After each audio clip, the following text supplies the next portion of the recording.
출애굽기를 통해서 유월절이 어떤 것인지를 함께 나누고, 그 다음에 역대하 말씀을 통하여서 유월절이 이스라엘 백성들에게 어떻게 기억되고 어떻게 사라졌다가 다시 지키게 되는지 그런 것들을 함께 역사에 대해서 나눴습니다. 그리고 오늘은 이제 그 역대하 시대로부터 또 시간이 많이 흘러가지고 예수님이 사는 시대, 지금으로부터 약 2000년 전에 유월절을 어떻게 지켰는지, 그리고 유월절 그 사건이 오늘날에 어떻게 이어져 오고 있는지에 대해서 나눠보려고 합니다. 17절에 무교절의 첫날에 제자들이 예수께 나와서 이르되 유월절 음식 잡수실 것을 우리가 어디서 준비하기를 원하시나이까 했어요. 즉 유월절이 나오고 무교절이 나오는데 우리가 익숙한 단어들이잖아요. 유월절, 무교절. 비슷한 건데 유월절은 출애굽할 때에 하나님께서 10가지 기적을 베푸셔가지고 이스라엘 백성들을 구원하신 사건을 기념하는 절기가 유월절입니다. 그리고 그것을 기억하기 위해서 무교병이라는 떡을, 누룩을 넣지 않은 딱딱한 떡을 먹으라고 했는데 그걸 일주일 동안 먹으라고 했어요. 그 기간이 무교절이에요.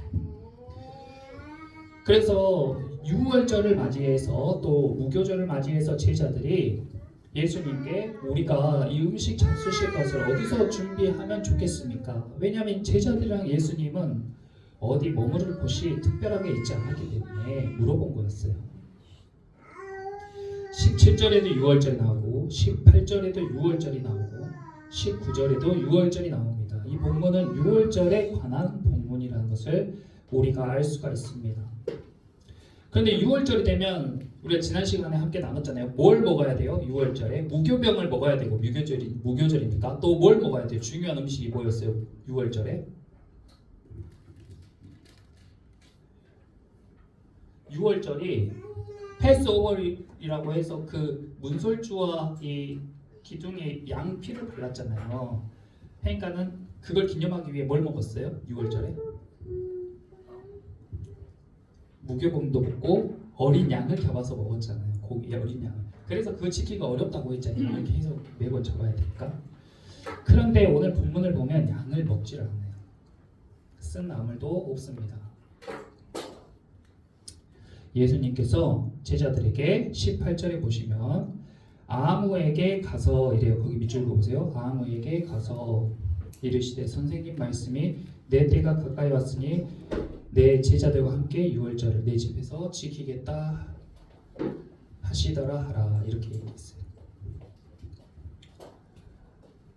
예배에 대해서 우리가 배우고 있는데 일단 예배를 드릴 땐 장소가 필요해요. 그런데 그 장소가 꼭 예루살렘 성전과 같이 지정된 그리고 특별한 장소일 필요는 없다는 것을 예수님께서 보여주신 것입니다. 제자들이 어디에 가서 예배드리면 됩니까? 하고 이야기한 것과 같은 것인데 예수님께서 아무에게나 가서 이야기해라. 그래서 제자들이 진짜 가서 아무에게나 이야기했더니 그 사람이 듣고 자기 집에서 예배를 드리라고 했어요. 그래서 예수님과 제자들이 그곳에 갔습니다. 그런데 중요한 것은 무엇이냐면 18절에 내 제자들과 함께 유월절을 내 집에서 지키겠다 하시더라 했어요. 함께의 동그라미 쳐보세요. 교회에서 꼭 예배를 드려야 됩니까? 그건 아니에요. 가정에서 드릴 수도 있죠. 가정 예배로. 그리고 어떤 사람들은 코로나 때에는 집에서 혼자 예배를 드린다고도 이야기해요. 근데 코로나가 끝나고도 교회에 나오지 않고 그냥 나 혼자 예배 드리면 되는데 유튜브로 예배 드리면 되는데 라고 이야기하는 사람도 있습니다. 그런데 예배는 함께 드리는 거예요. 그리고 무엇보다도 예수님과 함께 드리는 것이 중요한 것입니다. 성전이 어떤 곳인가가 중요한 것이 아니라 그곳 가운데 제자들과 예수님이 함께 예배 드리는 것이 중요하다는 거예요. 그래서 그곳은 예수님과 함께 계신 그곳은 성령이 충만한 곳이 됐고 은혜가 충만한 곳이 됐어요. 반대로 겉으로는 굉장히 거룩해 보이고 하나님께서 지정하신 장소 같았던 예루살렘 성전, 온 이스라엘 사람들이 절기 때마다 꼭 그곳을 찾아가서 예배를 드리는데 그곳은 돈을 바꿔주는 사람, 물건을 파는 사람, 장사하는 사람들로 가득 찬 도적대들의 소굴이 되어버렸습니다. 그래서 우리가 장소를, 눈에 보이는 장소가 중요한 것이 아니라 그 장소가 어디든지 아무에게나 가서 아무데나 가서 예배를 하더라도 제자들과 예수님이 함께 예배하는 것이 진정한 예배의 초소인 것을 믿습니다. 그래서 우리도 이곳 가운데서 예배할 때에 이곳이 교회니까 항상 이곳 가운데서 예배하지가 아니라 주님께서 우리와 함께 해주셔야 이곳이 진정한 예배의 초소가 되는 거예요. 여기 앉아 계신 한 분 한 분이 제자됨으로 중요하고 또 눈에 보이지 않지만 우리와 함께 계신 임마누엘 하신 예수님께서 함께 계실 때에 이곳이 예배의 초소가 되는 것입니다.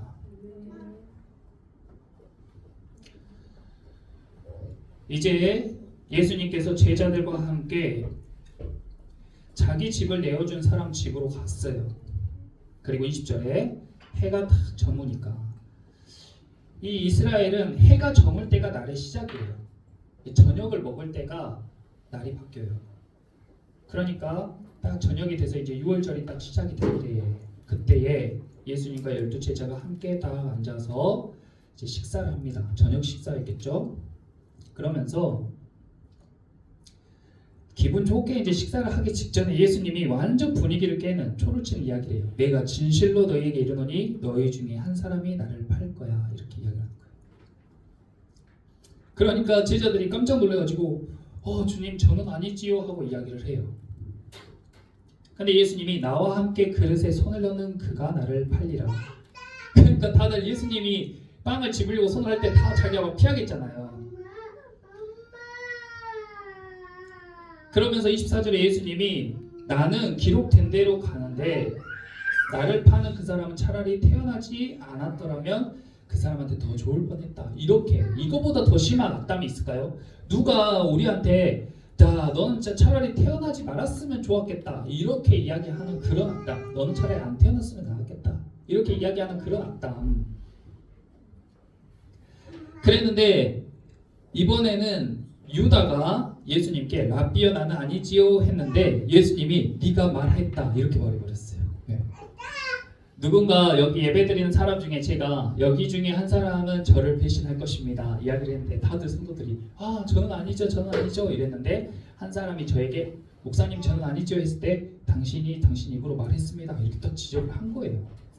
이건 다른 복음서에도 다 있는 이야기예요. 요한복음에 보면 유다가 이 말을 듣고 뛰쳐나갑니다. 어디로 뛰쳐가요? 이제 자기 들켰다 생각해가지고 예수님을 팔기로 한 그 사람들에게 뛰쳐가요. 그래가지고 예수님을 팔아넘깁니다. 이 밤.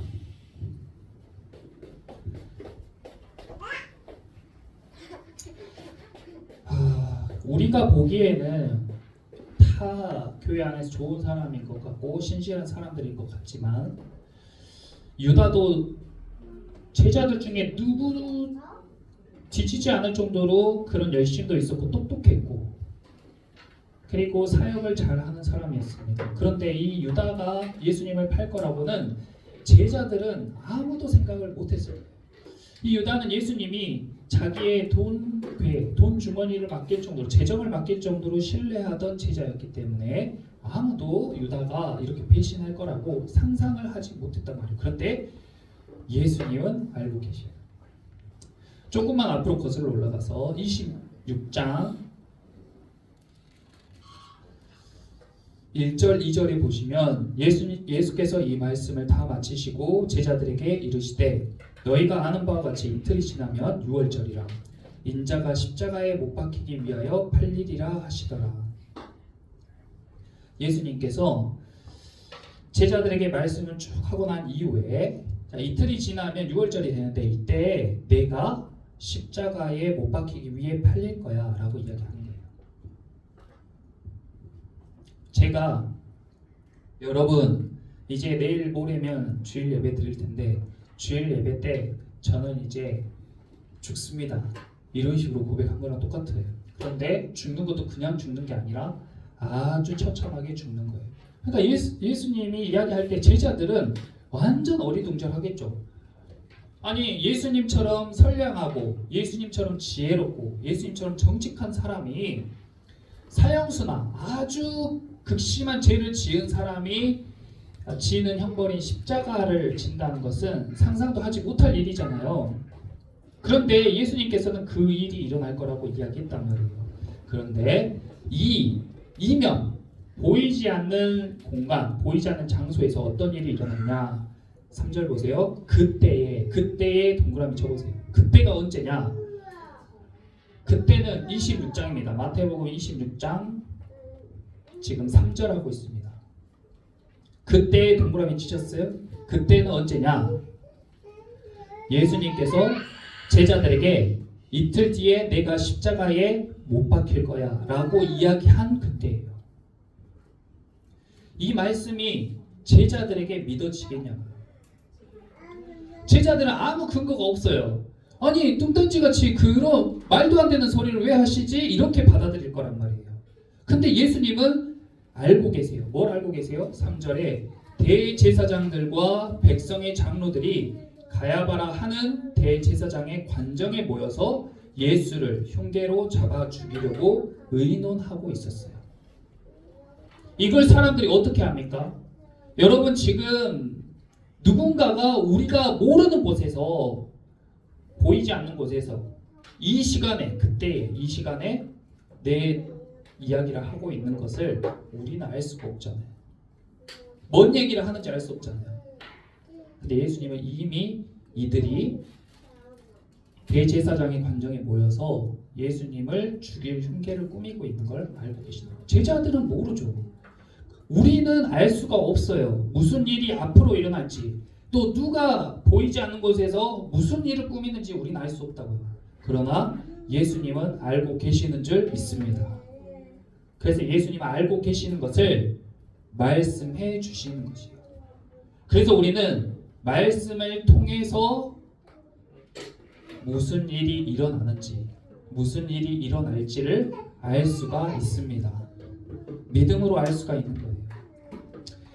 마찬가지로 제자들은 다시 본문으로 돌아갔을 때 제자들은 자기들 중에 누가 예수님을 팔지 예측할 수 없었어요. 심지어 그게 나는 아닌가 싶어가지고 예수님께 물어봤단 말이에요. 예수님 저는 아니지요. 예수님을 그렇게 팔 사람이 저는 아니죠 하고 물어봤어요. 근데 예수님은 우리가 보이지 않는 장소에서 일어나는 일과 앞으로 일어날 일뿐만 아니라 각 사람 속의 마음과 생각까지 아시는 분입니다. 그래서 예수님은 가룟 유다가 어떤 마음을 품고 있는지, 어떤 생각을 하고 있는지 이미 알고 계셨어요. 그런데 말씀을 보면 우리가 어떤 사람이 예수님을 배반하는가, 어떤 사람이 가룟 유다와 같이 될까, 참 너는 차라리 태어나지 않았으면 좋았을 뻔했다 이렇게 이야기를 했잖아요. 얼마나 비극적인 말입니까? 3년 동안 예수님을 쫓아다니면서 신앙생활을 했다고요. 그 누구보다 열심히 신앙생활을 한 사람의 결말이 이렇게 되면 얼마나 비참하냐고요. 그런데 그 차이가 무엇이냐? 22절 보시면 22절에 제자들이죠. 그들이 몹시 근심하여 각각 여짜오되 주여 나는 아니지요. 여기 주여 동그라미 쳐보세요. 제자들이 이렇게 말했어요. 그 다음에 25절에 똑같은 비슷한 말인데 예수를 파는 유다가 대답하여 이르되 랍비여 나는 아니지요. 랍비여 동그라미 쳐보세요. 이것이 그 사람이 예수님을 따르는 사람인지 예수님을 버릴 사람인지 구분하는 방법 중에 하나예요. 누가복음 6장 45절에 이런 말씀이 있습니다. 선한 사람은 마음에 쌓은 선에서 선을 내고 악한 자는 그 쌓은 악에서 악을 내나니 이는 마음에 가득한 것을 입으로 말함이니라. 우리가 말을 할 때에 나도 모르게 무의식 중에 내 마음에 쌓인 것, 내 생각에 쌓인 것들이 입으로 나와요. 그러니까 제자들은 무의식적으로 그냥 예수님을 뭐라고 불러요? 주님이라고 불러요. 그런데 가룟 유다는 예수님을 랍비여라고 불러요. 듣는 사람들이 아무도 이상하게 생각하지 않고 아무도 의식하지 못했지만 굉장히 중요한 겁니다. 왜냐하면 주라는 것은 주인이란 뜻인데 단순히 주인이란 뜻이 아니라 이 나의 주인일 뿐만 아니라 이 세상의 주인이라는, 창조주면서 이 세상을 다스리시는 주인이라는 고백이에요. 주라는 것은. 그래서 갈라디아서에서 바울 사도가 나는 그리스도의 종이다 라고 이야기를 한 겁니다. 그래서 자연스럽게 예수님의 종 노릇하며 사는 것을 당연하게 생각하는 사람들, 이 세상이 주인이 예수 그리스도라는 것을 고백하는 사람들이 예수님을 주여라고 불러요. 예수님의 다른 호칭이 있는데 그리스도라는 호칭이 있습니다. 그리스도라는 것은 구약 성경에서 메시아를 뜻하는 의미고, 이 세상을 구원할 기름 부음 받은 자라는 뜻이에요. 그러니까 예수님의 풀네임은 우리 주 예수 그리스도예요. 주라는 것은 주인이라는 고백이고, 예수라는 것은 하나님이 인간의 몸을 입고 성육신하신 독생자 예수님을 이야기하는 거고, 그리스도는 세상을 구원하실 기름 부음 받은 자라는 뜻입니다. 그러니까 그 상황에 맞게 호칭을 쓰는 거예요. 그런데 랍비라는 것은 선생이란, 지혜자란 이야기입니다. 그러니까 뭐 교수님 아니면은 선생님 이런 말 듣기 좋은 말이지만 그것이 신앙 고백으로는 부족하죠. 어떤 사람은 예수님을 선지자라 하고 어떤 사람은 선생이라고 했어요. 어떤 사람은 우리 시대에도요, 신앙생활을 하는데, 교회를 다니면서 신앙생활을 하는데 예수님의 말씀을 단순히 인생의 교훈 정도로 삼는, 공자, 맹자, 노자, 소크라테스, 플라톤, 아리스토텔레스의 말과 동급으로 놓고 예수님의 말도 좋은 말이지, 우리 삶에 교훈이 되는 말이지 하고 설교 말씀을 들을 때 그냥 내 삶에 적용할 교훈 정도로 생각하는 사람들, 가롯 유다처럼 신앙생활을 하는 사람들입니다. 예수님이 주시는 의미는 우리 삶 가운데에 그냥 삶에 도움이 되는 교훈 정도가 아니에요. 내 삶의 주인이고 나의 죄의 문제를 해결해 주신 분이고 나에게 영원한 생명을 공급해 주실 분이라는 고백입니다. 그것이 당장에 잘 믿어지지 않더라도 우리의 신앙은 거기까지 커가야 되는 거예요. 단순히 교회 다니면 좋지, 그래 살면서 종교 하나쯤 가는 거 좋지, 여기에서 머무르면 안 된다는 뜻입니다. 가룟 유다는 예수님과 3년 동안 다니면서 그 정도 수준에서 신앙이 멈췄어요. 그랬더니 내 삶 가운데 유익을 찾는 거예요. 예수님을 주님이라고 고백하는 사람들이 만난 십자가와 예수님을 랍비라고 이야기하는 사람이 만난 십자가는 완전히 개념이 다릅니다. 예수님을 주님으로 따르던 사람들이 십자가를 만났을 때 처음엔 너무 놀라가지고 다 도망갔지만 나중에 그 의미를 깨닫고 나서는 자기 목숨을 바쳐서 예수님을 따르는 제자들이 되었어요. 그런데 예수님을 랍비로 생각했던 사람은 예수님이 십자가에 가까이 가자, 예수님이 죽어버리면 자기 공이 다 물거품이 될 것 같으니까 예수님을 헐값에 팔아 넘겼어요. 가룟 유다처럼 신앙생활을 하는 사람, 인생의 교훈 정도로 생각하고 나의 유익을 위해서 신앙생활하는 사람은 언제든지 자기 유익을 위해서 저울질하고 예수님을 버릴 수 있다는 이야기입니다. 그런데 그것이 엄청 아쉽다는 거죠. 그렇게 신앙생활을 하면 안 된다는 겁니다. 예수님은 가룟 유다에게 그런 이야기를 한 이후에 이제 성찬식을 했어요. 거기 소제목에 보면 마지막 만찬이라고 나오는데 어느 때에는 성찬식이라고 하고 어느 때는 성만찬이라고 해요. 어떤 의미냐면 예수님을 기념하면서 떡과 포도주를 먹는 것이 성찬인데 그것을 배부르게 먹으면 만찬이라고 해요. 형식적으로 먹으면 성찬이라고 합니다. 예수님이요, 원래 6월절에는 어린 양을 먹어야 돼요. 그런데 어린 양이 없어요. 그리고 갑자기 제자들을 모아놓고 떡을 떼시는 거예요. 제자들이 어리둥절하겠죠? 예수님 왜 떡을 떼시지? 어린 양을 먹어야 되는데. 근데 예수님이 그 떡을 떼면서 이런 거예요. 탁 떼어서 제자들한테 주시면서 받아서 먹어라. 이것은 내 몸이야. 또 잔을 가지고 감사기도 하시더니 이번에는 그 잔을 제자들에게 주면서 너희가 다 이것을 먹어라. 이것은 죄사함을 얻게 하려고 많은 사람을 위하여 흘리는 바 나의 피 곧 언약의 비니라 하고 나눠주는 거예요. 제자들이 어리둥절하죠.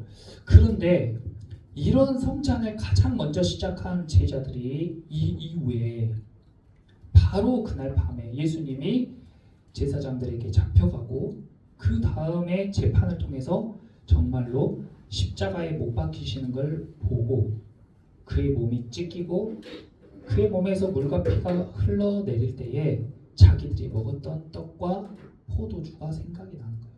그리고 그 귀에 맴도는 예수님의 음성, 받아 먹어라. 이것은 내 살이야. 이것은 내 피야. 그것을 제자들이 깨달은 이후에, 그리고 예수님이 부활하셨어요. 그 예수님이 부활하신 것을 본 사람과 들은 사람과 만진 사람이 너무나 많다는 거예요. 그 사람들이 다시 마가의 다락방으로 모였습니다. 그리고 예수님을 기념하는데 이제 더 이상 유월절 절기에 맞춰서 어린 양을 잡아먹지 않고 쓴 나물과 무교병을 먹지 않고 이제는 완전한 제사, 우리의 죄사함을 위해서 완전한 제사를 지내주신 예수님을 기념하는 성찬식을 유월절 사건을 대신해서 기념하게 된 거예요. 그래서 원래는 저녁 때 예배를 드리니까 저녁마다 떡을 먹고 포도주를 마시면서 식사를 하는 거예요. 그냥 식사를 하면서 예수님을 기념했습니다. 그래서 이것이 예배예요. 완전 이것이 예배와 하나 되어 있었어요.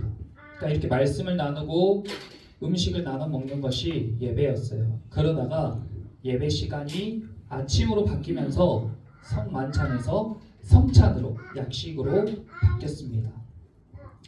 그리고 중세시대가 됐을 때에, 중세시대에는 이 사제들만 라틴어로, 알지 못하는 언어로 이야기를 하면서 사제들만 성찬을 했어요. 성도들은 가만히 있고. 그러니까 이 의미가 점점 퇴색됐어요. 그러다가 종교개혁이 일어난 이후에 이런 예식보다도 말씀 중심의 예배로 완전히 예배 스타일이 바뀝니다. 말씀 중심, 그리고 성경을 각자 모국어로 번역을 하면서 사람들이 말씀을 읽을 수 있게 돼요. 그래서 성경을 읽고 말씀 중심의, 설교 중심의 신앙생활로 완전히 이렇게 바뀌게 돼요. 그리고 미국으로 이제 넘어가요. 미국으로 넘어가가지고 이 예배 스타일이 말씀 중심의 예배 스타일에서 또 찬송 샌드위치 형식이라는 형식이 발전됩니다. 그래가지고 찬송 한번 부르고 기도하고, 찬송 한번 부르고 봉헌하고, 찬송 한번 부르고 말씀 나누고, 찬송하고 기도하고, 이렇게 찬송을 사이사이 껴가지고 예배하는 그 형식, 그게 우리나라로 넘어온 거예요. 그래서 우리는 찬송하고 기도하고 찬송하고 예배 이렇게 하는 겁니다. 그러면서 성찬식은 1년에 뭐 3-4번 하는 그런 기념식이 됐는데, 이 성찬은 본래는 초대교회에서 가장 먼저 시작했던 예배 형식이었다. 그래서 우리가 이 성찬식을 하면서 예수님께서 이때 이야기하셨던, 또 예수님 십자가에서 못 박히신 것을 우리가 기념하는 거예요. 이제 우리가 성찬식을 할 때에 이것을 기억하는 거예요. 우리가 떡을 먹고 이제 그 포도주를 마시잖아요. 떡을 먹고 포도주를 마실 텐데, 예수님께서 26절에 그들이 먹을 때에 예수께서 떡을 가지사 축복하셨어요. 거기 축복의 동그라미 쳐보세요. 예수님의 성찬은요, 우리에게 축복하시는 거예요. 오늘 성찬하시는 여러분들 가운데에 주님의 축복이 있을 줄 믿습니다. 믿음으로 받으시면 주님의 축복을 충분하게 받으시게 되실 것입니다. 27절에 또 잔을 가지사 감사 기도하시고, 동그라미 치세요. 감사. 여러분들 안에 감사 기도가 넘쳐나게 되기를 축원합니다. 그러니까 우리가 같이 떡을 뗄 때예요. 성찬식을 진행할 때에 이 사중 행위를 기억하면서 기도를 하셔야 되는데, 이제 제가 그 성찬할 때에 여러분들이 좀 낯설 수도 있는데 중세의 그런 성가를 이제 반주로 틀어드릴 거예요. 그러면 그 성스러운 음악을 들으면서 경건하게 기도하면서 성찬을 진행을 하는 겁니다. 그러면서 성찬을 진행할 때에 먼저 여기 앞에서 이 배종위원이 떡을 떡을 들고 있으면 여러분들이 이제 앞으로 나와가지고 그 덩어리채 있는 빵을 손으로 잡아서 찢는 거예요. 이때에 배종위원이 예수님의 몸입니다 하면 여러분들이 아멘으로 받습니다. 그리고 자리로 들고 들어가시는 거예요. 그래서 제가 다 같이 먹자고 할 때 먹으면서 기도하는 겁니다. 그러면서 각자에게 주님이 주실 축복에 대해서 기도하는 거예요. 그리고 다시 한번 앞으로 나와서 배종위원이 이제 잔에다가 이 포도주를 딸 거예요. 그러면서 예수님의 피입니다 하면은 또 아멘으로 받습니다. 그리고 각자 잔을 들고 가서 자리에서 또 마십니다. 그럴 때에 우리가 주님께 감사 기도를 하는 거예요. 기도는 분명한 말씀을 붙잡고 그리고 목적이 있게 기도를 해야 돼요. 허공에 대고 막 하는 것이 아닙니다. 그래서 이 시간 우리가 성찬 예식을 할 때 주님께서 우리에게 축복하신 것 그리고 그것에 대하여 감사하는 기도를 올려드리도록 하겠습니다. 뒤에 불을 한 3개 정도